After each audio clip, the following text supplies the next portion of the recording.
At the Home Depot, we're dedicated to helping you build the skills that get your home projects done right. That's why we offer free and interactive online DIY workshops. During the live streams, our knowledgeable associates help you tackle your DIY projects no matter your age or skill level. You can learn how to install new single-pole switches, as well as standard duplex and GFCI outlets. Register for free at homedepot.com/workshops. The Home Depot, how doers get more done. Progressive presents Adjusting to the Suburbs. I never thought about space in my cramped apartment, but in this house, all I see is empty space. The sofa and ottoman look like tiny islands in a sea of hardwood floors.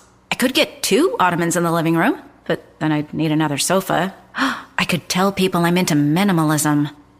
Anyway, when you save with Progressive by bundling your home and auto, that's the easy part of adjusting to the suburbs. Progressive Casualty Insurance Company. Coverage provided and serviced by affiliates and third-party insurers. Hey, it's Mistress Carrie, reporting for duty from MCHQ for episode 111 of the Mistress Carrie podcast. And before we get to this week's guest, guitarist extraordinaire Johnny A., I want to remind you that it's Christmas in July in the online store at mistresscarrie.com. All this month, you can get 10% off of everything in the store when you use the code JULY2022.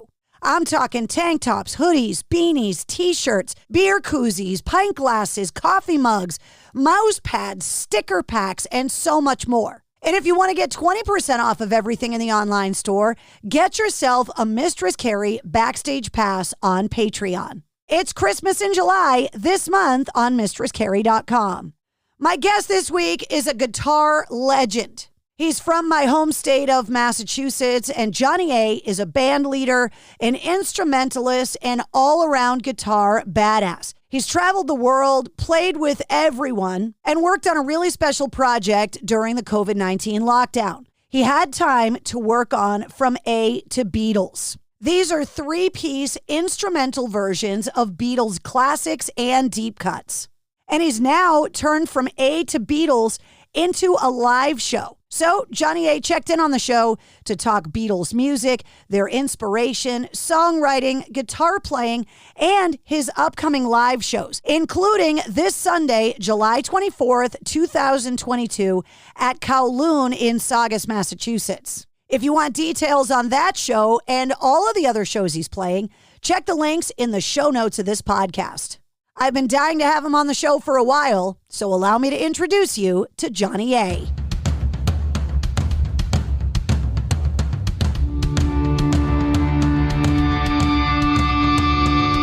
Hey, what's up? This is Sully from Godsmack. Strap on those boots, baby, because you are now in the trenches of the war room with the one and only Mistress Carrie right here on the Mistress Carrie podcast. What's up? This is Joe Rogan, and you're listening to Mistress Carrie. Her hair so lovely, pretty eyes. Hey, this is Brent from Shinedown, and you're listening to Mistress Carrie. Hey, Carrie, go put your bra on, girl. Hey, this is Steven Tyler, and you be listening to the baddest bitch in Boston, Mistress Carrie. What's up? This is Aaron from Stain, and you're listening to Mistress Carrie. Hi, everybody. This is Dave Grohl from the Foo Fighters, and you're listening to the one, the only Mistress Carrie. Hey, this is David from the band Disturbed, and you're listening to the baddest bitch in Boston, Mistress Carrie. Hi, Bruce Dickinson here from Iron Maiden. Yes, indeed, Miss Whiplash herself, Mrs. Carrie, is here to unchain your brain. Hi, this is Flea from the Red Hot Chili Peppers. You're listening to Mistress Carrie. This is Dennis Leary. You are listening to my favorite, Mistress Carrie. Hey, this is Corey from Stone Sour, and you're listening to, you have the privilege of listening to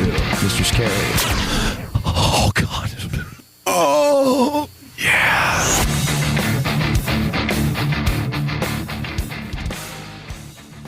Oh, my goodness. I have been waiting to have you on the show. Johnny A. Hey, doll, how are you? How are you? Hanging in there, doing the best I can with what I got. Well, you got a lot. You should be doing all right. Doing pretty good, doing all right. Good to finally start kind of working again. I've been pretty much dry for almost 2 years, so it was scary there for a while. You normally spend so much time out on the road, and obviously being a musician, this is probably the most time you've ever spent at home in one time in your entire adult life, right? Yeah, it's been definitely like that for Well, I mean, even from when I was playing with Peter Wolf back in the 90s, we were working a lot. And then I started my solo career, in 99. And when the record came out in 2000, nationally, I was on the road for 20 years, basically. And then touring with my solo thing. And then for 3 or 4 years with the Yardbirds, I was touring a lot. And this last 2 years has been, you don't know what to do with yourself. How important was it for you to have your guitar at home? Or did you not want to play it? Because I've heard both from musicians. No, I play every day. So I probably would have went nuts if I didn't have a guitar. And it was kind of cool because it was a good process of rediscovery for me and reinvention. And taking a hard look at what I did and how I did things. And I discovered, I ended up doing something that I had been wanting to do for a very, very long time and never really had the time to put it together, which is this Beatles thing that I have going on. I'm a huge, crazy Beatle fan. I got to see them in '66. And, those guys, their music... and I wanted to be John Lennon when I saw Ed Sullivan in '64. I mean, I wanted to be John Lennon, but those guys have had such a daily influence on me, on my music and the way I approach writing, production, arrangement, all that stuff. So even though I'm an instrumental artist, their musicality has stuck with me, and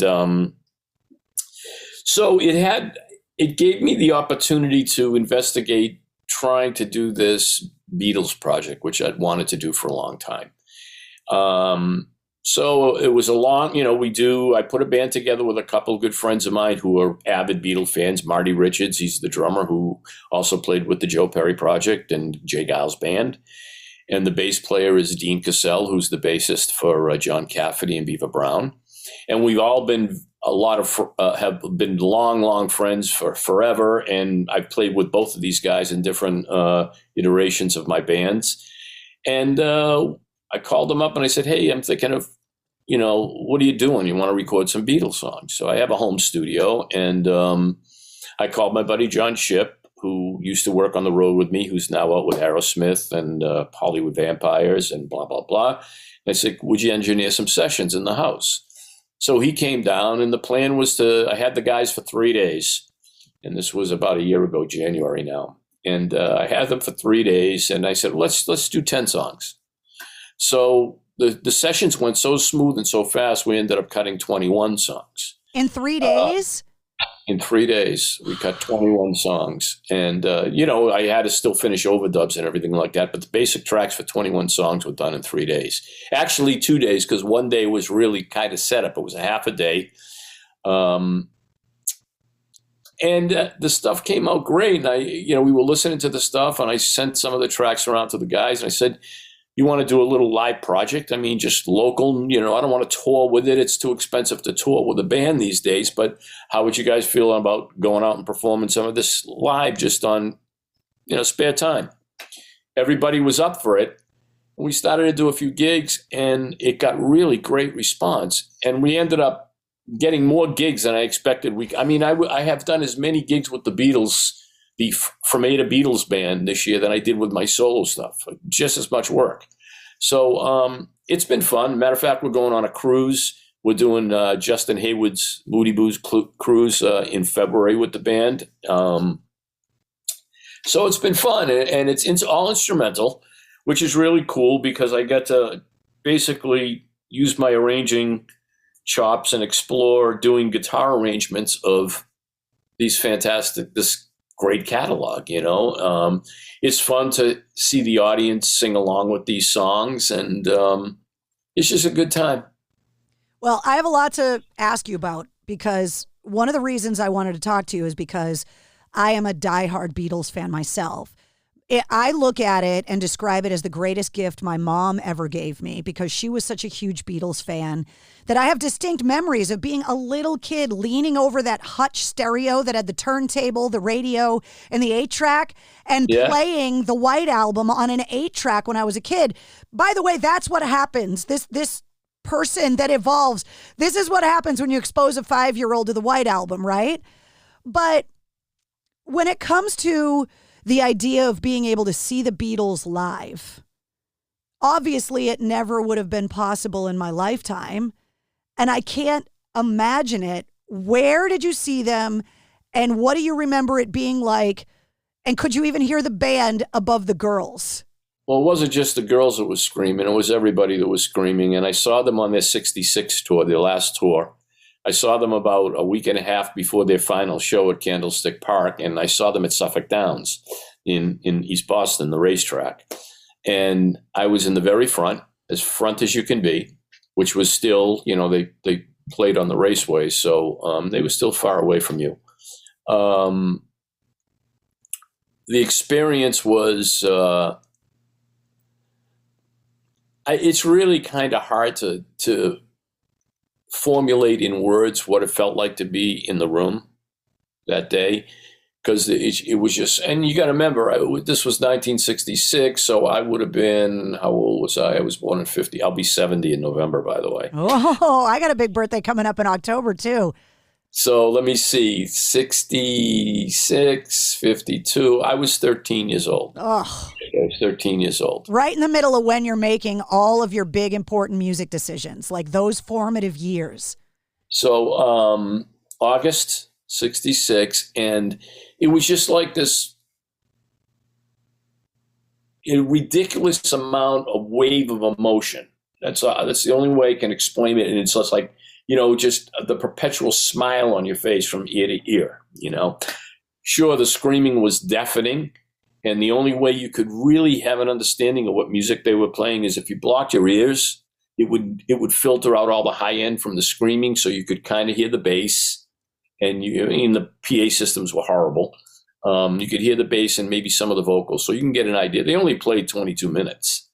And it's funny. I'm trying to imagine going to a concert, right? You drive there, you park, you get a babysitter, and the band plays 22 minutes. If a band did that now, the fans would burn the place to the ground. Yeah, but they were like, I think 5 acts on the bill. It was the Beatles, it was the Ronettes, it was Bobby Hebb, it was the Circle. I don't know if the Remains were on that tour or not in 66. I think they were on the 64 tour, maybe the 65.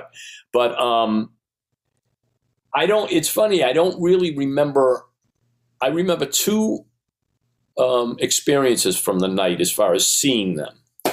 And the funny thing is, I went with my cousin Sue, who's 10 months younger than I am, because we lived together. Her dad had died and my mother and dad got divorced, so we were all in the same house. And we both remember seeing the day in black and white. We don't recall seeing the concert in color. We both say, "You remember?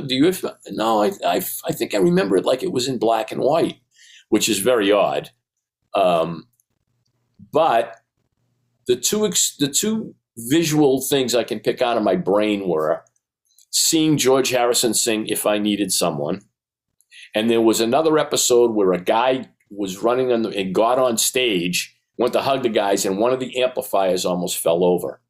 And I was telling Chachi LaPret about that episode, and they interviewed the guy. They actually had an interview of the guy that ran on stage, and you can never find any footage of Suffolk Downs.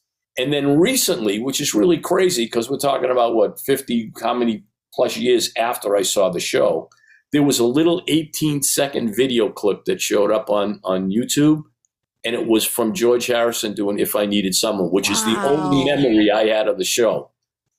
That's crazy. That's crazy, right? Yeah. To think that of the whole show, only that was captured, and that happened to be the only thing that I remembered from the show. It's so crazy because nowadays people are so used to having thousands of views of every concert and everything because everybody's got this HD camera in their pocket. Right. But back then, a little Super 8 camera or anything, like that was expensive technology to have with you. And it would have no audio either. It would just be fun. I've done a lot of interviews talking about the seismic impact of music in general, but definitely rock and roll, of the Beatles' appearance on Ed Sullivan and how it's just impossible to measure the impact of that ripple effect because, again, nowadays it's hard to imagine the whole country stopping to watch something simultaneously. So every teenager that had any musical inspiration or musical talent was planted in front of the TV that night, and an entire generation of musicians was inspired in one television show. Nothing like that could ever happen again. Well, I had been a musician before that because I had been studying drums, and I started playing drums when I was 6, and I was into people like Sandy Nelson and, surf music like the Safaris and stuff like that. But when the Beatles hit in 64, and I heard I Want to Hold Your Hand, which came on the radio maybe a few weeks before they hit Ed Sullivan, that's when I switched to playing guitar. But when you're talking about the seismic effect of that band, not even just the Ed Sullivan, but the band, when you talk to musicians that say, newer generation musicians, let's say, because I don't think I've ever met anybody from my generation or the next generation that has never said they like the Beatles, but there are some younger kids that say they're not influenced by them. But the reality is that I don't think there is anybody that hasn't been influenced by the music, because even the people that don't listen to the Beatles are listening to somebody that was influenced by the Beatles. So their effect globally on music and culture, really, I don't know if it's even measurable, Yeah. I mean, Elvis obviously was, and Sinatra, they had their day and they were big. And I just saw the new Elvis movie, which puts a lot of other things in perspective, which was really good, by the way. But it still didn't have the impact as the Beatles. And even though Elvis impacted people like the Beatles, and Eddie Cochran and Little Richard impacted, and the Everly Brothers impacted people like the Beatles, those people didn't have that same type of huge effect, astronomical effect that the Beatles had on everybody else after them. Not only that, but I think especially for people that may not have understood the writing process and the brilliance of their songwriting, and then you see this Peter Jackson series, and you're literally watching Paul McCartney write these amazing, prolific songs, and you're watching the writing process. A lot of those artists that you talked about didn't write their own music. They had other songwriters writing music, and they were amazing performers, singers, instrumentalists, all of that.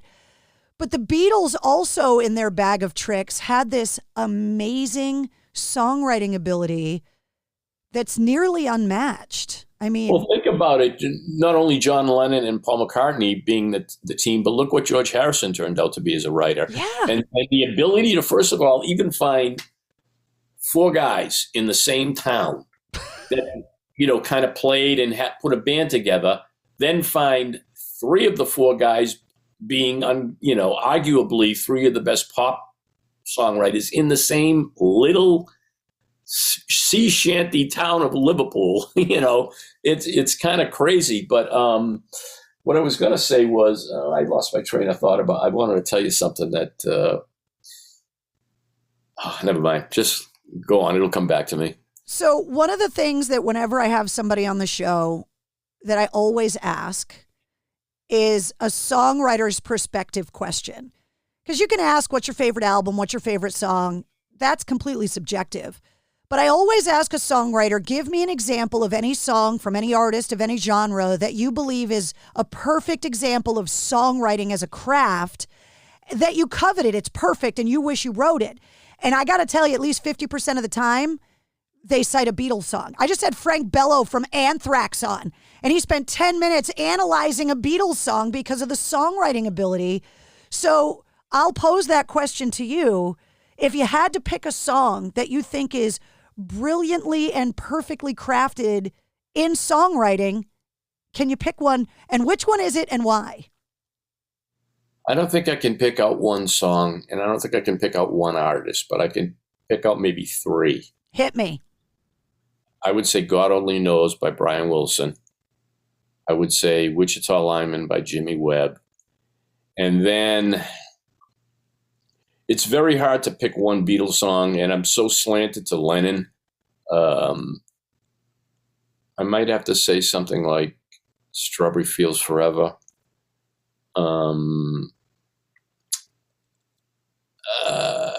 It's I don't know. It's hard. I have such a varied appetite for music and different genres and styles and different things. I mean, the very first album I ever really bought with my own money was a Beach Boys album. So I was a big fan, and I just recently kind of got reacquainted with God Only Knows and did a solo guitar arrangement of it, and I was amazed at the song, the craft of that song. It literally can bring tears to your eyes. It's amazing. And I know what I was going to say to you earlier. It was about the Beatles Get Back movie and the Peter Jackson thing. And the thing that astounds me about those guys is when you see them in the process of rehearsing, putting these songs together, they didn't seem to toil over it. It was just very, very casual. I mean, those performances that you see in the Peter Jack, that's the Get Back album. There's no overdubs, there's no nothing. So, and when you think about the process of recording back in 63 and 64, and maybe even some of 65 for that matter, in the beginning, they only had 3-track machines. When they were doing the first records, it was only 3 tracks. And then they went to 4-track. And then by the time maybe they got to Sgt. Pepper, I don't even think that was an 8-track. I think that was 2 4-tracks synchronized together. But what they did and how they would go into the studio and they'd have a 3-hour session and they'd do 3 songs, 2 songs in the first hour and a half and another 2 songs. And then they're done. There's no overdubs. They're just done. The songs are done. They make it look easy. It's crazy. It's funny. I saw a quote with Paul McCartney when he was in the studio with Dave Grohl. And they're playing and they're working on a song or something like that. And the song stops and they're having a little chat. And Dave Grohl says to McCartney, "You make it look so easy." And McCartney says, "It is." It's just, that's the kind of the way they just approach it. I mean, obviously they were gifted and obviously they worked hard and they tried to excel through every album and progress through every album in their writing and their recording techniques and their approach and their concepts and stuff. But in the beginning, I mean, they just did it. There was no other way. There was none of this stuff that I have behind me where I could sit here for like a month. You could make me sound good in that studio. Oh, you sound great. I said, but I was going to say, I could sit here for a month crafting the perfect guitar solo if I want. They just had to do it all live. There was no punching in. They made all that music in a decade too. Yes. And they were done. I mean, obviously with their solo stuff, not, but as a band, they were done by the time they were all like 30. Yeah. 62 to 69 was their recording. Or 70, I guess. I think the record was recorded in 69, the last album, but it doesn't make any sense. 7 years. It's unbelievable. Yeah. And the thing that's interesting, if you go on like Wikipedia and you look up like the Beatles touring schedule, I mean, they were a real band in like 61, 62, 63. Those guys were doing over 200 shows a year. They were doing a lot of shows. So by the time, and then when they were in Germany and they were doing like 6-7 sets a night, by the time they were ready to, they were really, really well oiled. Yeah. When you were young and going from wanting to play the drums to becoming a guitar player, and you picked up the guitar, where'd you get your first one? Did somebody buy it for you? Where'd it come from? And my mom, I took, it's a funny thing about that, and I'll tell you where I got my first one. But the funny thing about drums and guitar is when I started playing drums, I actually took drum lessons. I lived in Malden, Massachusetts, and there was a little drum teacher down the center, and I would take drum lessons, and I was okay. I don't think I ever would have been Steve Gadd or anybody, Vinnie Colaiuto, or anybody great like that. I was a mediocre meat and potatoes drummer. I don't think I ever would have accomplished anything greater than that level. And when I switched to guitar, I never took lessons. It just kind of came to me, and I figured it out by watching people. There was no YouTube. There was no videos or anything. But I got my first guitar. I asked my mom, and it was from Lafayette Radio. There used to be a chain that was like a Radio Shack called Lafayette Radio. And it was a little $49 electric guitar with a little matching probably $40 amplifier or $30 amplifier. Do you still have it? Please tell me you still have it. I don't have that guitar, but I have the first guitar I ever bought with my own money, which was a Vox guitar that for $88, I used to sweep hair clippings in my aunt's beauty shop where my mother worked on Saturdays, and they'd pay me $5 a Saturday to clean up the shop and sweep up the hair and stuff. And this was in Medford. She had a hair salon called the Continental. And downtown, there was a music store. And there was this white Vox guitar in the window. It was $88. And I saved up, sweeping. And that was my first guitar that I bought with my money. I still have that one. When you started to play it, do you remember the first song that you actually mastered and you were like, okay, I might actually be good at this thing? I don't know if I remember the first song, but I remember the first guitar solo that I learned, which was Secret Agent Man by Johnny Rivers. Nice. That's the very first guitar solo that I could play note for note and make it sound like it. I had Nuno Betancourt on the show during the height of the pandemic, so it's got to be like almost 2 years ago now. And he got me off on this line of questioning when I talk to guitar players now, because he and I got into this whole conversation about tone. And the story he told me was getting invited at the beginning of Extreme's career by Dweezil Zappa to go sit in on a Van Halen rehearsal. And Eddie let him play his rig. And how upset Nuno was that he still sounded like Nuno and not Eddie Van Halen, even though he had all of Eddie's stuff. And so it led me down this whole kind of investigation on guitar tone and where it comes from. So where do you think tone, or specifically your tone, comes from? What is it? Where does it come from? It's not the gear. It's definitely not the gear. It's the person. It's how they interpret what's in their mind's ear through their being and out their hands. And I've had the same experience. For example, I'm friends with Robin Ford. And actually, I'm good friends with Nuno, too. He's a sweetheart. By the way, if you talk to him, tell him I said hi. I will. He's a great guy, and he swears a lot. There was a lot of editing required with that interview.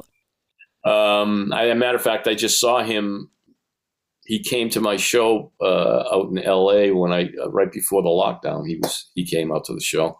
But going back to tone and how personal it is, I went to Robin Ford's a friend of mine. We were doing a festival together in Atlantic City, and he has one of these rare, expensive amplifiers called a Dumble, which is they go for. At the time, they were going for $25,000, $30,000, which was years and years ago. Now, to find one of them, they're anywhere from $100,000 to $150,000 to get one of these amps. Designed by this man, Alexander Dumble, who's recently passed away. But anyway, here's Robin, and he's doing his sound check. I come up to say hi, and I said, "Oh, you brought your Dumble." He goes, "Oh, yeah, did you ever play through one?" I said, "No, never have." And he said, "Yeah, check it out." And he had an old gold top Les Paul, and he gave it to me, and I put it on, and I started playing. It didn't sound like Robin Ford's tone. It sounded like me just playing through an amp.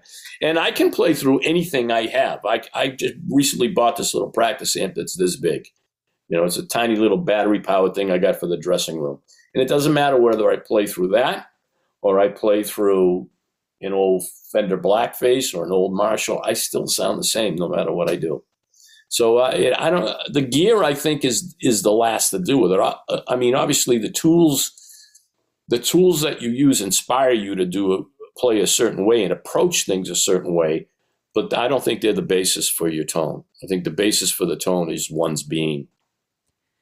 As a music lover like I am, surrounded by amazingly talented musicians all the time, but not having that ability myself, I struggle to kind of understand where it all comes from. And one of the things that I'm always fascinated about is how are all of the riffs and ideas not written and taken already? Because there have been so many songs and so many solos, and it's still the same most of the time, 6 strings. It's still the same 88 keys on the piano. And that year after year, musicians are always finding new songs to write, new riffs and solos. Have all of the things been written? No, because it's a combination of the 12 notes, the endless rhythmic possibilities. There's only 12 notes, right?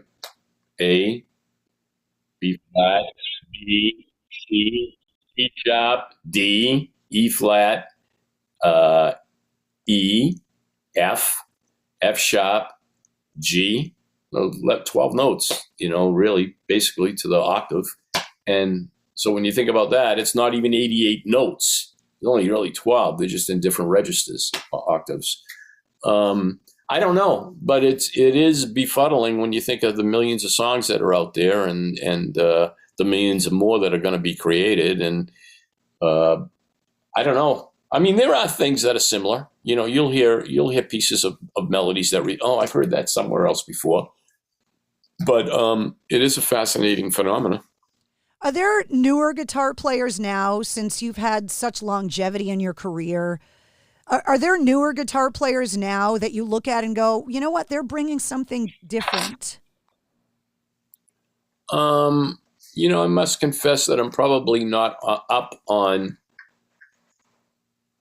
newer artists. I should be more up on it, but I'm not, because I always kind of gravitate to the things that, I don't know, center me as a musician and the type of tones that I like and the type of playing that I like. And it's not one genre. I like a lot of different guitar players, but they happen to be from, the era that I grew up, like listening to John McLaughlin from the, Mahavishnu Orchestra, or Robert Fripp from King Crimson, or Bill Connors from Return to Forever, or Jeff Beck, or early Clapton, or Mike Bloomfield, or Albert King, or, I always kind of go back to them, and everybody after that, to me, they sound like it's a version of all that stuff. So, there's probably some young cat out there that's doing phenomenal stuff that I'm not hip to. I'm sure there is, but I find that it's, especially, you listen to a lot of the newer blues rock artists. It's kind of all coming from, Eric Clapton and Jeff Beck and Jimmy Page, and who are coming from B.B. King and Buddy Guy and Muddy Waters and, Howlin' Wolf and stuff like that, Robert Johnson. And so I do happen to like that era of 60s to, I'd say, late 70s music as far as guitar playing goes. Before I was on the radio, I used to be a lighting and staging tech. Oh, which cool. That was like my former life. And I ran lights for B.B. King once. And he basically just told me to flood the stage with Roscoe 181, which is that deep black light blue color. Huh? And then he said, just put your feet up and watch the show. And so I just put the blue lights on the stage and just sat back. And it felt like it was coming out of his bone marrow. Like in that moment, I remember thinking like, he's doing exactly what he was born to do. Yeah. It's not like he was going to become a refrigerator repairman. Like it was just in his soul, in his essence, in his core. And I was so taken aback by that experience, because I was like, there's a person that's exactly where they're supposed to be in their life, doing exactly what they were supposed to be doing. Yeah. BB was great. I had the honor of being able to tour with him. I must have done maybe a dozen shows or so with him. And he was just the greatest guy. He was such a gentleman and so complimentary and so generous with his time. And, he would make sure that, did the crew treat you okay? Did you get enough time on the stage? And then at the end of the night, when he would finish his set and doing his encores and introducing, he'd always bring, well, he brought me out, and I'm sure it's something he did with all the support acts. He'd call you out to the stage and introduce you as his co-star. And, which I never forgot that, because, who's going to be a co-star to B.B. King? Yeah, right. I mean, that was just the way he was. He was such a generous guy, and he would stay till the very last. He would sign every picture, talk to every person. He would be the last guy out of the building and on the bus every night. And he was, this guy was doing over 300 shows a year. And I'm sure he had been doing over 300 shows a year for decades. And wasn't in the greatest health, but he remained generous and humble to the end, You have a show, speaking of touring, you have a show coming up on the 24th of July at Kowloon, and you're going to play from A to Beatles. Yeah, that's the show that we're doing there with the guys. I'm looking forward to it because it's kind of like, I think it's like the first North Shore, kind of my stomping grounds show that I've done with this thing. So it'll be fun. I graduated from Saugus High, so it'll be interesting to go back there. Not that I know if anybody still lives there that I know, but it's at the Kowloon, which was there when I was in junior high school. And in high school, that place had been there forever. And Andy Wong and Bobby Wong and just the families. I think that place has been there since the 50s. So it's going to be fun. I'm looking forward to it. From A to Beatles, it's a Sunday afternoon in July. Hopefully the weather will cooperate. And, a lot of the proceeds from the show is going to, benefit veterans organizations, which is a good thing. It's a huge passion of mine, and I do a lot of work with veterans. So I commend you for, being so involved and having the proceeds go to that. I think it's awesome. Yeah, I'm looking forward to it, and it is a good to get involved with those type of groups and stuff like that. So I saved this question for the end in case you hate me because of this is a very controversial opinion. And I'm going to ask you about it, and I saved it for last in case it makes you angry. What do you think about the Bee Gees and Peter Frampton's Sgt. Pepper movie? Because I love it, and I refuse to apologize for that opinion. Well, I haven't seen it in a long, long, long time. I mean, I don't think I've never viewed it more than once. I saw it when it originally came out, and I must have saw it in the movies or something. But I thought it was kind of goofy.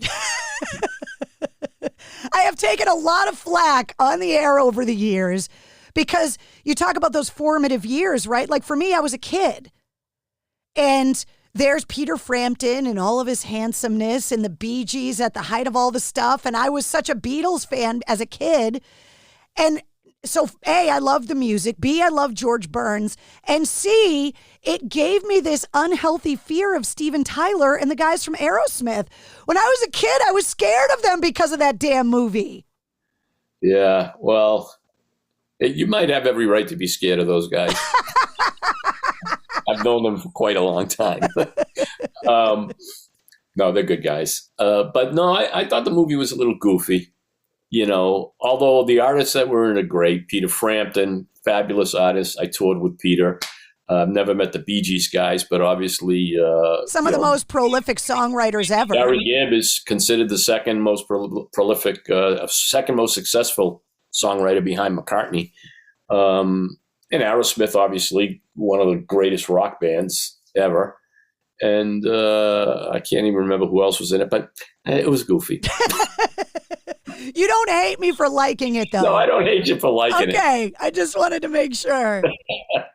Thank you so much for hanging out with me today. I really appreciate your time. I am going to do everything I can to come to the show because great. I really want to see how you take these Beatles songs and turn it into this new thing. I mean, how do you even go about choosing the songs you're going to do? That's number one impossible task. That's a tough one. Yeah. Well, some of them are some of them that you want to do, it's kind of just not possible to do as a trio. Some of them are not, but we get adventurous. I mean, we do Strawberry Fields Forever, and we were doing A Day in the Life, and we do everything from the first album. We do All My Love, and we do Hold Me Tight. We do She Said, She Said. We do Nowhere Man, Ticket to Ride. What else do we do? Anya Bird Can Sing. Till It Was You. I mean, If I Fell, and I Love Her. We do a lot of them. And some of them that I want to do, I just can't figure out how to do as in a trio format. But it's challenging.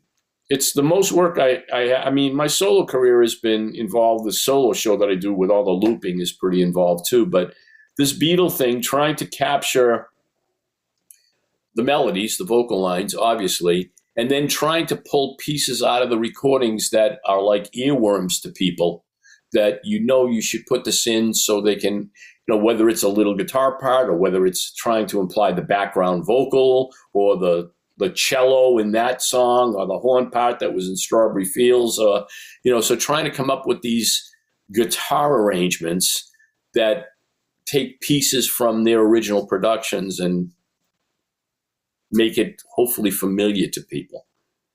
I've gotten a lot of comments where people came up to me and they've said, I didn't know what I was going to think, but you've made the music, the way you play it has given me a new appreciation for their songs.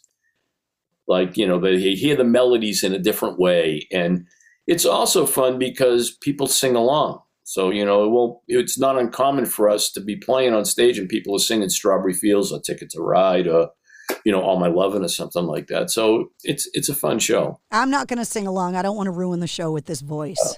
I won't hear you because I'll probably have my in-ears in. And before we go, to those people that say that they don't like the Beatles, you're just wrong. No, they are definitely wrong. And they've been touched by them whether they know it or not.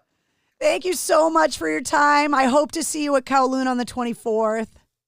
All right, doll. See you later. Good to talk to you. Thanks, you too. Thank you.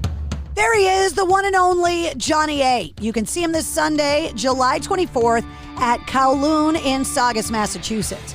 For the details on that show and all the other shows Johnny A's got booked, check the show notes of this podcast. And while you're there, you can also check out the custom playlist. For every full-length episode of the Mistress Carrie podcast, I make a playlist that's filled with my guest music and all of the other music that we referenced in the interview. You'll find all of Johnny A's links and all of my links in there as well. And if you liked what you heard, don't forget to follow and subscribe to the Mistress Carrie podcast. New full-length episodes come out every Wednesday. Plus, every weekday, you get the Sit Rep, which is filled with all of your rock news, music headlines, and industry info every weekday. And it's only 5 minutes long. You can also join me live every Tuesday night at 8:30 Eastern on my official Facebook page for my video show, Cocktails in the War Room. And don't forget to listen to the Mistress Carrie radio show. Get the details online at mistresscarrie.com. And while you're on the website, check out the online store. All this month, get 10% off of everything you buy. Use the code July2022 at checkout. The Mistress Carrie podcast, a proud member of the Pantheon Podcast Network. At the Home Depot, we're dedicated to helping you build the skills that get your home projects done right. That's why we offer free and interactive online DIY workshops. During the live streams, our knowledgeable associates help you tackle your DIY projects no matter your age or skill level. You can learn how to install new single-pole switches, as well as standard duplex and GFCI outlets. Register for free at homedepot.com/workshops. The Home Depot, how doers get more done. With Progressive's Name Your Price tool, you can find options that fit your budget, because giving you options is the right thing to do. Oh yeah, like when I hold the door for someone. Sure, it may be weird if I don't time it right and they're a little too far away and now they're running. And we're both asking ourselves, is it worth it to run instead of just, letting them open their own door? But still, it's the right thing to do. So get options based on your needs with Progressive's Name Your Price tool. Progressive Casualty Insurance Company, affiliates, and third-party insurers. Comparison rates not available in all states or situations. Prices vary based on how you buy.